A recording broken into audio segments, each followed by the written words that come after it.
Donc, bonjour, je suis Geneviève Alaguiri, je suis une artiste pluridisciplinaire et en fait je travaille le dessin, la sculpture, la vidéo, la performance et dans l'atelier en fait là vous allez voir concrètement tous les travaux qui sont en cours et tout ce que j'ai fait aussi un petit peu auparavant.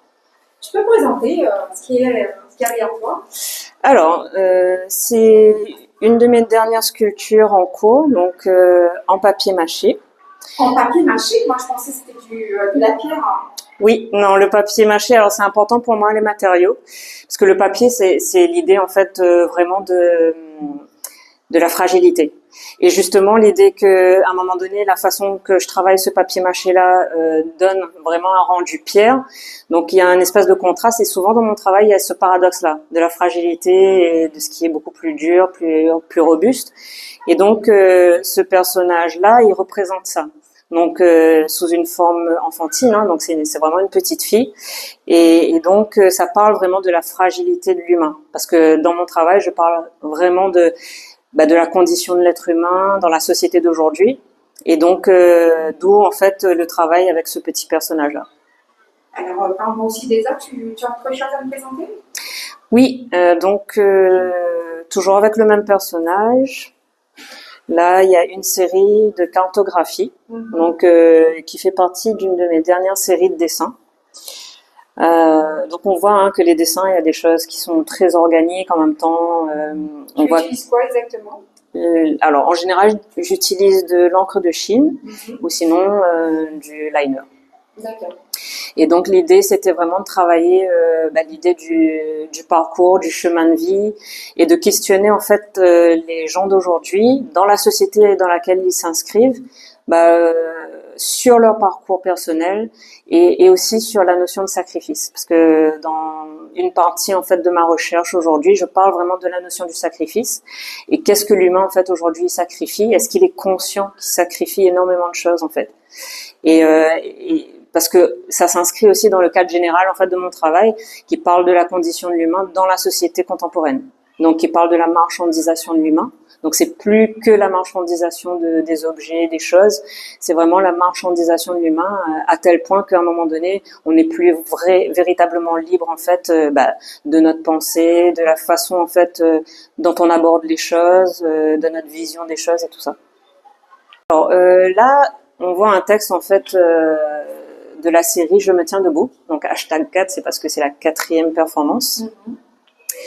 Et ce texte, en fait, c'est le texte que moi je vais dire, parce qu'il y aura un espèce de face à face avec mon personnage qui est représenté ici.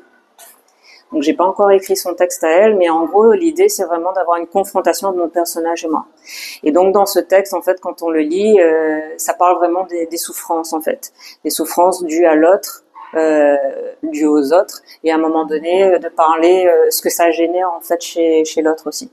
Donc ce travail-là en fait c'est une recherche que j'ai développée à Paris. Donc j'étais 3 mois en résidence. Malheureusement, c'était l'année où le Covid a débarqué. Donc, au bout de 2 ou 3 semaines de résidence, en fait, le Covid est arrivé, donc on a été confinés. Et j'avais tout un travail à faire avec l'autre. Donc, l'idée, c'était de déambuler dans les rues de Paris et d'aller vers l'autre, en fait, pour générer du contact.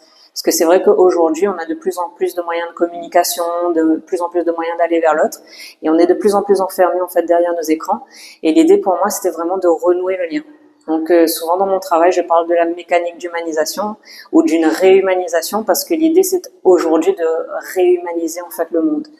Et donc l'idée de cette résidence-là, c'était d'aller vers l'autre et puis sans provoquer forcément des réactions ou du contact, mais à un moment donné de se servir en fait du contact avec l'autre, d'un incident, de quelque chose, pour que ça fasse débuter en fait une espèce de petite histoire avec un total inconnu.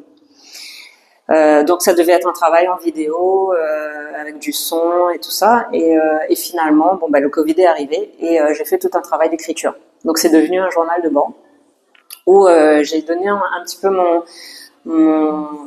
mon sentiment personnel, moi en tant qu'artiste, en tant que personne aujourd'hui, mais aussi en tant qu'artiste qui s'inscrit en fait dans le monde d'aujourd'hui, et comment je vis en fait cette vie d'artiste là, comment je vis moi en tant que personne dans cette société là.